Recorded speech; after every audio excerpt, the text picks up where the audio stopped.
Why not?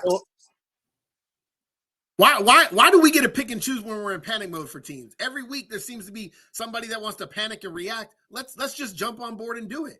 How are we not going to panic about a team that, first of all, the quarterback had to put on 3 sets of gloves? He's out there looking like Teddy Bridgewater in his prime, and we're not going to panic? Jared Goff looked like he was scared.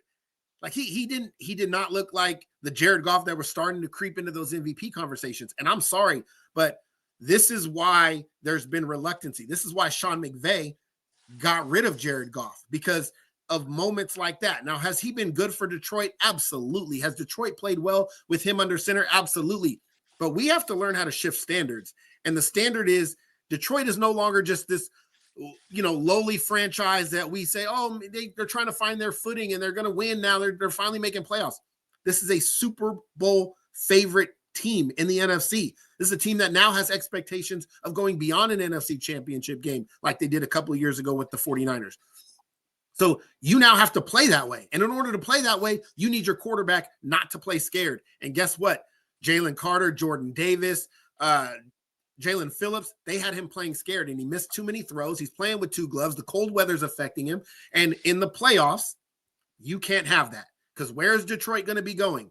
They're going to be going to possibly Chicago now. They're going to be going to possibly Green Bay. They're going to be going to Philadelphia. You can't have that. And so, yes, is Detroit still a playoff team? Are they an amazing offense? Are they going to still find a way to win games? Yes, but we have now got to shift that Detroit conversation. It's no longer just a feel-good story about Dan Campbell. Now it's you have expectations to win big games, and you're not winning big games. They lost to Kansas City this year. You can't have that. They lost to who did they lose 2 weeks?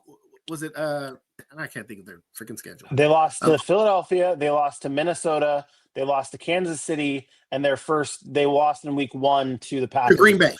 Green Bay. Yeah, so now you've lost to Green Bay. You've lost to Minnesota. 2 division losses. You lost to Kansas City, and now you lost to Philly. I'm sorry, but 3 of those teams are going to be the teams you're going to be playing in the playoffs. So if we're going to hold that same standard to other teams, we need to hold that to Detroit as well.